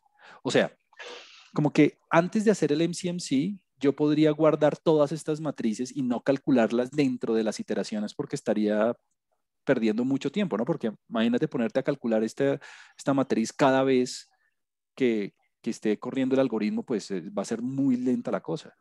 Y lo mismo si hay necesidad de guardar las inversas.